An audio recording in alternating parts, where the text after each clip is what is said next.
सर्दियों का मौसम था। महाराज कृष्णदेव अपने कुछ मंत्रियों के साथ किसी काम से नगर से बाहर जा रहे थे।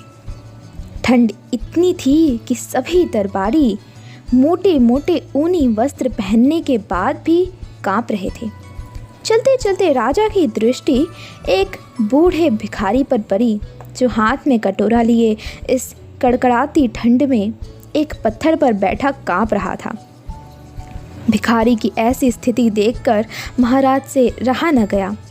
रथ रुकवाकर पहुंच गए उस स्थान पर जहां वह बूढ़ा भीख मांग रहा था।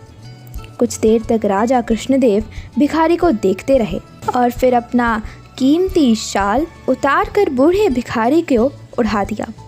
महाराज की ऐसी उदारता देख सभी दरबारी व आसपास के लोग राजा की प्रशंसा करते हुए जय जयकार करने लगे। जब सब लोग महाराज की प्रशंसा करने में लगे थे, तब केवल तेनालीराम ही ऐसा व्यक्ति था जो चुप खड़ा हुआ था।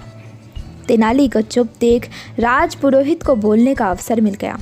पतपाक से बोला, क्या बात है तेनालीरामन, यहाँ सभी महाराज के इस कार्य की प्रशंसा कर रहे हैं, केवल तुम ही चुप हो। क्या तुम्हें महाराज की उदारता पर कोई संदेह है? तेनाली फिर भी चुप रहे। अब महाराज को भी तेनालीराम की यह चुप्पी खलने लगी। वह वहीं से वापस राजमहल लौट गए। पूरे रास्ते राज पुरोहित तेनालीराम के विरुद्ध महाराज कृष्णदेव को भड़काता रहा। अगले दिन जब दरबार लगा तो सबसे पहले दरबार में महाराज ने तेनालीराम को संबोधित करते हुए पूछा, लगता है तुम्हें स्वयं पर अधिक घमंड हो गया है, तभी कल तुम चुपचाप खड़े थे। महाराज के पूछने पर भी तेनालीराम कुछ नहीं बोले।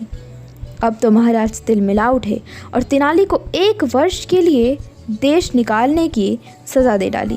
सज़ा सुनाते हुए महाराज ने कहा, तुम अभी विजयनगर को छोड़कर चले जाओ और जाते समय अन्य सभी कुछ यहीं छोड़कर केवल एक वस्तु अपने साथ ले जा सकते हो।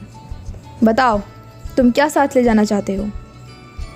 तेनालीराम ने मुस्कुराते हुए कहा, महाराज, आपका दिया दंड भी मेरे लिए पुरस्कार के समान है, लेकिन आपकी आज्ञा है तो मैं अपने साथ वह शॉल ले जाना चाहता हूँ जो कल आपने उस बूढ़े भिखारी को दिया था। तेनाली की बात सुनकर दरबार में उपस्थित सभी दरबारी और महाराज सन्न रह गए। भला दिया गया शाल वापस कैसे मांगा जाए? ऐसा करना तो महाराज का अपमान जैसा होगा। अब चूंकि शॉल का मामला दंड से जुड़ चुका था, इसलिए महाराज ने आदेश दिया कि उस बूढ़े भिखारी को शॉल सहित दरबार में उपस्थित किया जाए। आदेश का पालन करते हुए सैनिक कुछ ही देर में बूढ़े भिखारी को दरबार में लेकर आ गए। राजा कृष्णदेव ने उस भिखारी से कहा, कल जो शॉल हमने तुम्हें दिया था वह हमें वापस कर दो, बदले में हम तुम्हें अन्य बहुमूल्य वस्त्र और शॉल दे देंगे।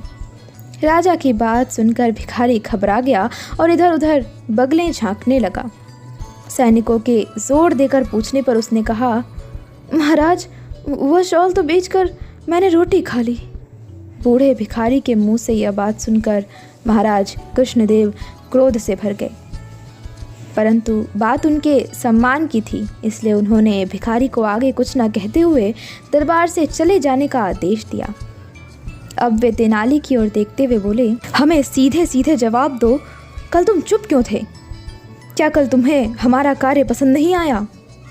तेनालीराम हाथ जोड़ते हुए कहने लगा, क्षमा करें महाराज, आपको मेरी चुप्पी का उत्तर भिखारी से मिल गया। भिखारी को कीमती शॉल की नहीं बल्कि पेट भरने के लिए रोटी की ज़रूरत थी। मैं आपको शॉल देते हुए रोक नहीं सकता था, इसलिए चुप ही रहा। राजा कृष्णदेव राय को तेनालीराम की बात जच गई। उन्होंने तभी अपने मंत्रियों को आदेश दिया कि नगर में ऐसा प्रबंध करो ताकि किसी भी नगरवासी को पेट भरने के लिए भीख न मांगनी पड़े। दोस्तों, आपको ये कहानी कैसी लगी? अगर अच्छी लगी हो तो लाइक, शेयर और कमेंट ज़रूर करें।